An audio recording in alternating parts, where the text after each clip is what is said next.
Gabi na mga kapatid. Ang oras muna dyan. Tingnan lang natin kung anong oras. Alas 7:12 na mga kapatid. Ng hapon. Ayan. Pakita ko lang sa inyo yung yung ulam namin ngayon dahil sabi nga nila kapag ikaw ay nagbablog na, nagko-content,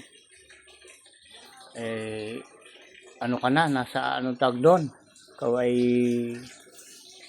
ano ba yung tag doon, ikaw ay nasa public, kailangan na nakapublic ka na mga kapatid. Halos lahat ng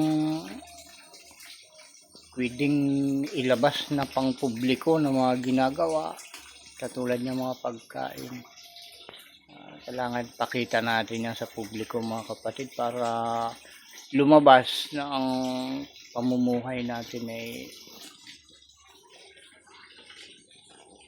walang itinatago, di ba mga kapatid?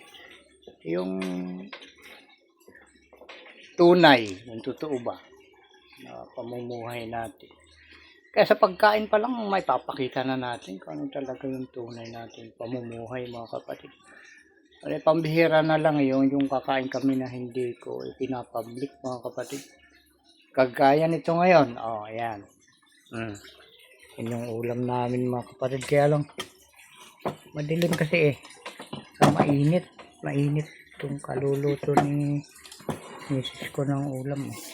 Ayan. Ayan. Ilawan na, bangus mga kapatid. Sa ang pagkaluto dito ay sinigang ata to.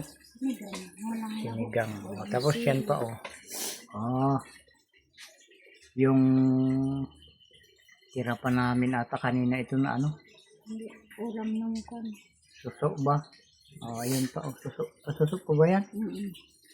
Tapos Katuday. yan, katuday. Yung ko sa Tagalog kung ano yung katuday na yan. Katuday sa Ilocano.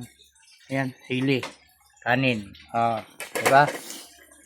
Para makita nyo naman, sabihin ninyo na baka hindi sa kanilang pagkain yan. Ayan, tingnan nyo. Okay.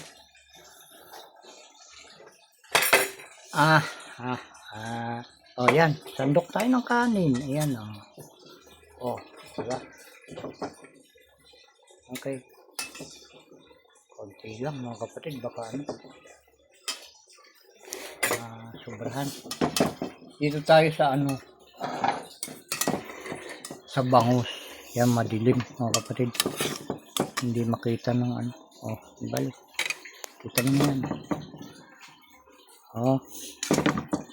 Okay. Isa lang. Pag naubos ko yan, yun namang iba. Ayan, karap natin sa pagkain yung Ayan. Yung misis ko. Ayan, yan yung ako. Lalaki. Okay. Subo.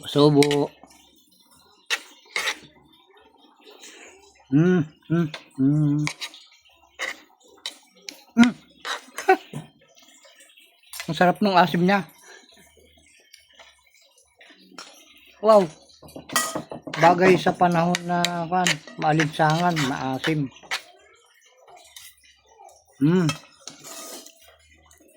Yan.